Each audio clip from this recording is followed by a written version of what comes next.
এই ডেলিগেশনের সম্মানিত নেতা ডক্টর সৈয়দ আব্দুল মোহাম্মদ তাহের কিছুটা সাময়িক অসুস্থতা অবস্থায়ও আমাদের আজকে ডেলিগেশনের নেতৃত্ব দিয়েছেন। এজন্য উনি কথা বলবেন ধীরে এবং আপনাদের সহযোগিতা আমরা কামনা করি। এখন আজকে এই সাক্ষাৎ সম্পর্কে ব্রিফিং দিচ্ছেন আমাদের সম্মানিত নায়েবে আমির ডক্টর সৈয়দ আব্দুল মোহাম্মদ তাহের।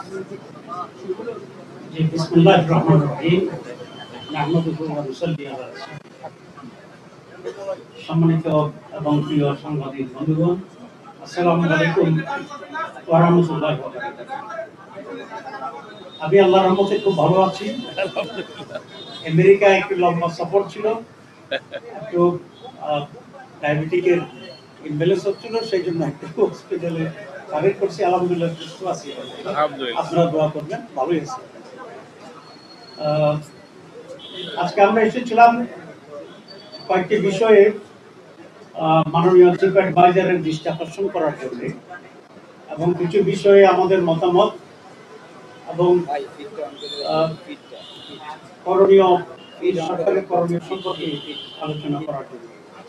প্রথমে আমরা ওনাকে ধন্যবাদ জানিয়েছি আমেরিকাতে ওনার সাথে দেশের প্রধান রাজনৈতিক দলগুলোর প্রতিনিধিদের সাথে নেওয়ার জন্য, যেটা আমাদের ডেলিগেশনের মর্যাদা সেখানে বৃদ্ধি করেছে এবং জনগণের পার্টিসিপেশন তৈরি করেছে। আমরা ওনাকে আরো ধন্যবাদ জানিয়েছি যে ওনার যে কমিটমেন্ট, যে সংস্কার করবে, দীর্ঘ সময় এক্সারসাইজ করার মাধ্যমে আমরা সংস্কারের কতিপয় বিষয়ে একমত হয়েছি এবং সেই সংস্কারগুলোর উপরে আমরা একটা দলিল তৈরি করার জন্য সকলে মিলে সিগনেচার করেছি। বাংলাদেশ জামাত ইসলামী এই সনদে ওয়ান অফ দি সিগনেটরিজ, একটা জাতীয় ইতিহাসে একটা লিখে থাকবে এবং ইতিহাস। মাননীয় উপদেষ্টার পক্ষ থেকে আমাদেরকে ধন্যবাদ জানানো হয়েছে।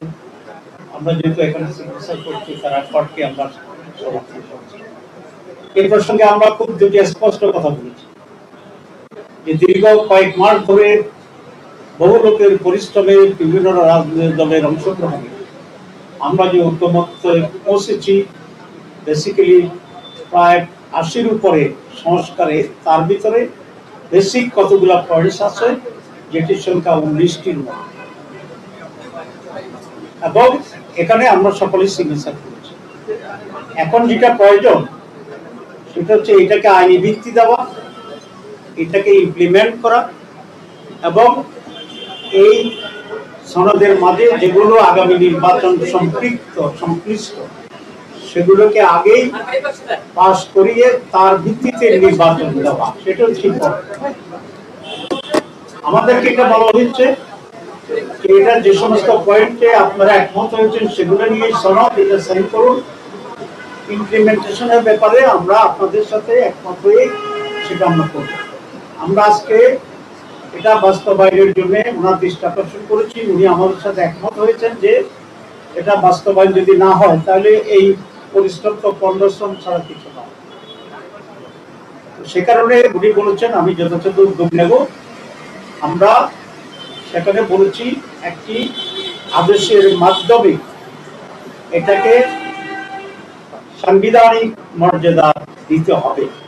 এটা কনস্টিটিউশন নয়, এটা হচ্ছে এক্সট্রা কনস্টিটিউশনাল অ্যারেঞ্জমেন্ট, যেটা কোন সরকার এরকম একটি পরিস্থিতি পড়লে দেওয়ার এখতিয়ার রাখে।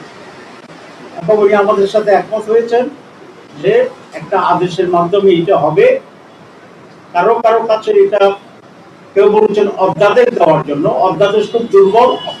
অধ্যাদেশে এগুলার সাংবিধানিক মর্যাদায় যাওয়ার মতো স্ট্রেংথ অধ্যাদেশে নেই, কিন্তু আদেশ ইজ ইকুইভ্যালেন্ট টু সাংবিধানিক পরিবর্তন, পাওয়ার এবং অথরিটি। ইতিমধ্যে অনেক এক্সপার্ট কমিটি, ঐক্যমত্য কমিশন তৈরি করেছে, তারা বৈঠক করেছে। আমরা আমাদের এক্সপার্ট কমিটির সাথে বসেছি। আমাদের এক্সপার্ট কমিটি আবার ঐক্যমত্য কমিশনের এক্সপার্ট কমিটির সাথে বসছে। এখনো সেই বসা অব্যাহত আছে এবং সকলেই এই পরামর্শ দিয়েছেন যে একটি আদেশের মাধ্যমেই এটাকে বৈধতা দিতে হবে আর সেই আদেশের উপরেই গণভোট হবে। আমরা এটা ক্লিয়ারলি বলে আসছি, উনি আমাদের কথায় কনভিন্স হয়েছেন বলে আমাদের মনে হয়। আমরা আশা করছি সেই দিকে যাবো।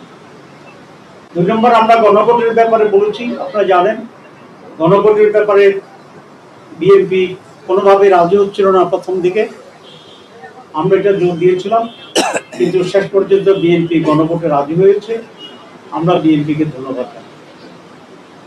এখন তারপরেও তারা একটা জটিলতা তৈরি করার চেষ্টা করছে, সেটা হচ্ছে গণভোট এবং জাতীয় নির্বাচন একদিনই হতে হবে।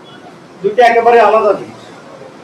একটা হচ্ছে জাতীয় নির্বাচনে জনপ্রতিনিধিরা নির্বাচিত দেশে কারা সরকার চালাবে সেটা সিদ্ধান্ত, আর গণভোট হচ্ছে আমাদের কতগুলো রিফর্মস, সংস্কার, যেগুলো কিভাবে সরকার পরিচালনা হবে, কিভাবে নির্বাচন সুষ্ঠু হবে, কিভাবে প্রধানমন্ত্রীর ক্ষমতা থাকবে, এসব মৌলিক বিষয়।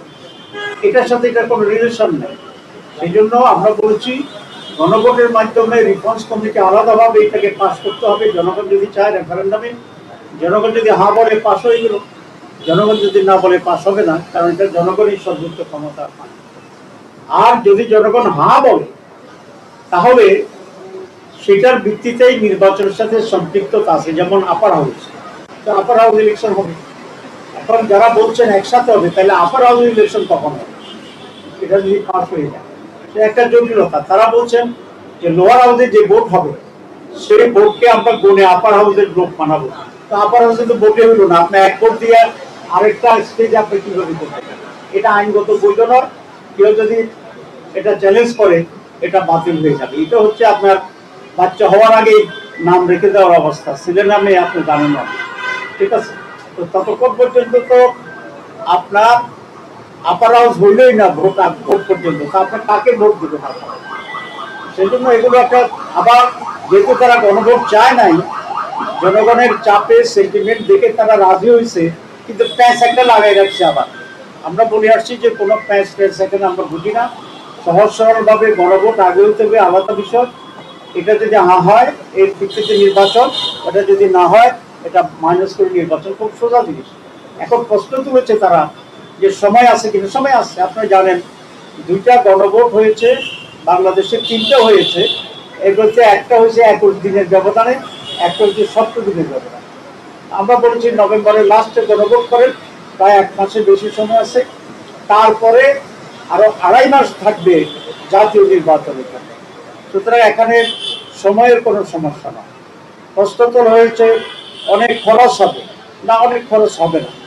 কারণ আমরা যে বাক্স কিনবো 2টা নির্বাচনের জন্য কিনবো, আমরা যে মেশিনারিজ কিনবো সব 2টার জন্য কিনবো। এখানে শুধু খালি ছোট একটা কাগজ আর যাতায়াত ভাড়া, এই কয়েকটি হবে। তো জাতীয় স্বার্থের জন্য যেভাবে কোটি কোটি টাকা আমরা নির্বাচন করি, কেউ যদি যেটা বলে এই নির্বাচন দরকার নাই, কারণ এখানে প্রায় 1000 কোটি টাকা খরচ হয়, তো এটাকে যুক্তি রাখতে হবে হবে না। তো দেশের কল্যাণের জন্য কিছু টাকা খরচ করে একটি সুস্থতার সাথে যদি আমরা জাতীয় নির্বাচনে যেতে পারি, তাহলে এটা সবচেয়ে উত্তম। মানুষ বুঝবে যে সে কৃষির উপর ভোট দিচ্ছে, কোনটা কোনটা রিফর্মস হলো, কোনটা হলো না। এই জন্য 3 নম্বর প্রশ্ন জটিলতা তৈরি করছে যে note points of dissent, note of dissent.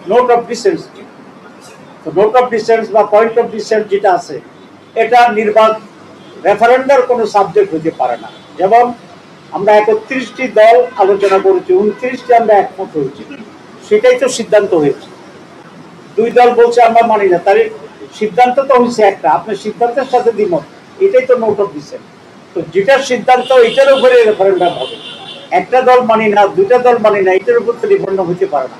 তাহলে 31টা দলের 31টা নোট অফ ডিসেন্ট আছে, তো সেগুলো কি এইভাবে হবে? সেটা হতে পারে না। তো এগুলো একটা জটিলতা তৈরির একটা প্রক্রিয়া। আমরা খুব সহজ সরলভাবে যেটা সঠিক সেভাবে আমরা অবশ্যই চাচ্ছি, কারণ আমরা চাই এই জাতি আজকে যে পরিস্থিতি এবং অবস্থা তৈরি করছে, এখানে একটি ঐক্যমতের ভিত্তিতে একটি সুষ্ঠু, নিরপেক্ষ, সকলের অংশগ্রহণমূলক, জনগণের অংশগ্রহণমূলক একটা নির্বাচন আমাদের জন্য জরুরি, দেশকে স্থিতিশীল করার জন্য। এই জন্য কোনো ধরনের জটিলতা তৈরি না করে আমরা সবাই মিলে যেন ফেব্রুয়ারিতে একটা আনন্দময় নির্বাচনে যেতে পারি। সেইভাবে আচরণের জন্যই আমি সকল রাজনৈতিক দলের প্রতি আমি আহ্বান জানাচ্ছি। আমরা 3 নম্বর যে অংশটি আমরা বলেছি সেটা হচ্ছে, আপনারা জানেন ইলেকশন কমিশনে, সচিবালয়ে, পুলিশ প্রশাসনে আজকে সেখানে প্রায় 70-80% অফিসারই একটি দলের আনুগত্য করছে, তাদের মাধ্যমে এটা হচ্ছে। আমরা গেলে তারা বলে যে প্রচন্ড চাপ। তো চাপ কোত্থেকে? একটি দল থেকে আসছে তারা বলেছে, এবং পুলিশে একই অবস্থা আছে। তারপরে আপনার আজকে আমি বলেছিলাম যে আমাদের যে প্রসিকিউটর যারা হয় ওখানে 80% হচ্ছে একটি বিশেষ দলের। অবশ্য ওনাদের কেউ বলেছেন যে না, এটা 80 না 65, তো 65 যদি হয় তাহলে তো অনেক বেশি হয়ে গেল। একটা দল 65 আর বাংলাদেশ 35, সারা বাংলাদেশ। তো এই যে ইমব্যালেন্সটা হয়ে আছে, আমরা বলেছি আপনি কেয়ারটেকার গভর্নমেন্টের মতো আছেন, নিরপেক্ষ সরকার, আপনি এটাকে লেভেল প্লেইং ফিল্ড করেন, সকলের জন্য সমতল ভূমি তৈরি করেন, এবং নির্বাচনের আগে আপনি যেখানে যেখানে রদবদল করা দরকার আপনি রদবদল করেন। এবং সেক্ষেত্রে উনি আমাদেরকে বলেছে উনি নিজে তত্ত্বাবধান করবেন এবং লটারি সিস্টেমে উনি পোস্টিং ঠিক করবেন। তো আমরা বলেছি আমাদের কোনো আপত্তি নেই, আপনি লটারি টানেন দেন, লটারি টানেন দেন, তবে লটারির পিছনে যেন কোনো একটা ভূত সেখানে দাঁড়িয়ে না থাকে, এটা দেখতে হবে। ঠিক আছে? ভোটাধিকার চেয়েছি আমরা এটা আমরা বলেছি যে লেভেল প্লেইং ফিল্ডের জন্য প্রশাসনকে রদবদল করতে হবে, এবং সেটা যদি উনি লটারি সিস্টেমে করেন এটার সাথে আমরা একমত করেছি। আমরা আরেকটা পয়েন্ট আমার তার সঙ্গে স্লিপ হয়ে গেছে, সেটা হচ্ছে এই যে রিফর্মস হচ্ছে এটার যে ডিক্লারেশনটা, এই ডিক্লারেশনটা বা আদেশটা কে দিবে এই নিয়ে একটা প্রশ্ন এখানে উঠেছে। আমরা বলে আসছি যদি আইনে কাভার করে এবং আইনগতভাবে যদি কোনো ব্যত্যয় না ঘটে, তাহলে আমরা চাই চিফ অ্যাডভাইজার এই আদেশটি দিবেন, প্রেসিডেন্ট এটা দিবেন না। কারণ এই প্রেসিডেন্ট তো তাদের প্রোডাক্ট, এটা আপনারা জানেন, ব্যাখ্যা করতে চাই। ওনারা আমাকে বলেছেন যে ওনারা আইনগত দিকটা পর্যালোচনা করবেন, যদি আইনগত কোনো সমস্যা না হয় তাহলে প্রেসিডেন্ট নয়, এই ঘোষণাটা প্রধান উপদেষ্টাই দিবেন। এটা আজকে আমরা মত দিয়েছি, ওদের আমরা সঙ্গে আলোচনা করি। এরপরে যেটা আমরা বলেছি সেটা হচ্ছে বিভিন্ন জায়গায় আইন শৃঙ্খলা পরিস্থিতির অবনতি ঘটছে, এবং কবিরহাট নামে নোয়াখালী একটা জায়গা আপনারা দেখেছেন 2 দিন আগে ছাত্র শিবিরের একটা মিটিং হয়েছিল, সেখানে বিএনপির লোকেরা অবশ্যই হামলা করেছে, আপনারা কাভার করেছেন, জাতীয় দৈনিকে আসছে, আপনাদেরকে ধন্যবাদ জানাই। আমরা একটু ওনার দৃষ্টি আকর্ষণ করছি যে এইরকম যদি এখনই শুরু হয় তাহলে নির্বাচন কি হবে। মর্নিং সজদা ডে, আমরা জানি তো এটা মর্নিং সজদা ডে, সুতরাং ওনারা এখনই শুরু করছেন। আমরা বলছি এটা থামান, এটা যদি আপনি না থামাইতে পারেন তাহলে নির্বাচন নিয়ে সংশয় তৈরি হবে, অনিশ্চয়তা তৈরি হবে। নির্বাচনের সাথে সংশ্লিষ্টদের ভোটার আমরা আরেকটি দৃষ্টি করছি। আপনারা জানেন যারা পোলিং অফিসার এবং প্রিসাইডিং অফিসার যারা আনসার সহ আনসার বা ইলিশ আছে তারা ভোট দিতে পারেন, এর সংখ্যা প্রায় লক্ষ লক্ষ। আমরা আজকে বলেছি যে প্রবাসীদের ভোটের ব্যবস্থা করছে গভর্নমেন্ট, সুতরাং তাদের ভোটের ব্যবস্থা করাটাও এটা জরুরি। ওনারা খুবই খুশি হয়েছে এটাতে, যে বলছে যে না এটা ইম্পর্টেন্ট পয়েন্ট, তারা সেখানে আলোচনা করছে। তত্ত্বাবধায়ক সরকারের বিষয়ে আমরা আলোচনা করিনি 2টি কারণে। এক, তত্ত্বাবধায়ক সরকারটা ব্যাপারে এখনো সুপ্রিম কোর্টে শুনানি হচ্ছে, সুতরাং সুপ্রিম কোর্টের যে 2টা প্রিজুডিস, আমরা সুপ্রিম কোর্টের রায়ের অপেক্ষায় আছি। সুপ্রিম যে রায় দেয় সেই লাইনে আমরা তখন কেয়ারটেকার ইস্যুটা আমরা সেখানে আলোচনা আনি, কারণ এখনই যদি আমরা করি তাহলে এটি ইনমেচিউরড হবে এবং সেটার যথার্থতা নাও হতে পারে।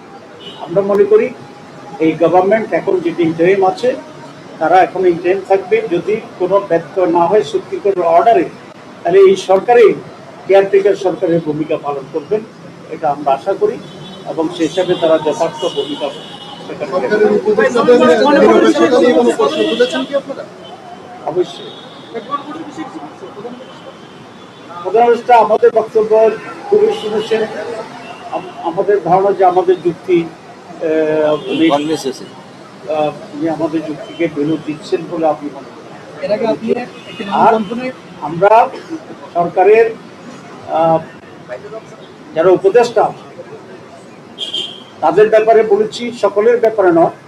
আমরা বলেছি কিছু কিছু লোক আপনাকে বিভ্রান্ত করে, আপনার প্রতি আমাদের আস্থা আছে, কিন্তু আপনার কিছু লোক আপনার পাশে আপনাকে বিভ্রান্ত করে এবং ওরা কোনো একটা দলের পক্ষে কাজ করে। আমরা মনে করি তাদেরকে তাদের ব্যাপারে আপনাকে হুঁশিয়ার থাকা দরকার, সচেতন থাকা দরকার। অপসারণের কোনো দাবি তুলেছেন? আমরা এখন আজকে উঠে নাই, আমরা প্রথমে দৃষ্টি আকর্ষণ করছি। আপনারা জানেন জামাত ইসলামী খুবই একটা সিস্টেমেটিক ডিসিপ্লিন পার্টি। আমরা প্রথম দিন যাইয়াই অপসারণ চাইনি, আমরা বলেছি আমরা এখন দৃষ্টি আকর্ষণ করছি, আমরা সময় দিচ্ছি, আপনাকে সুযোগ দিচ্ছি। যদি না হয় তাহলে আমরা যা যা করণীয় সেগুলোর ব্যাপারে আমরা চিন্তা করবো। আপনার জি, প্রধান উপদেষ্টা ঠিক বলছেন, দেখবেন।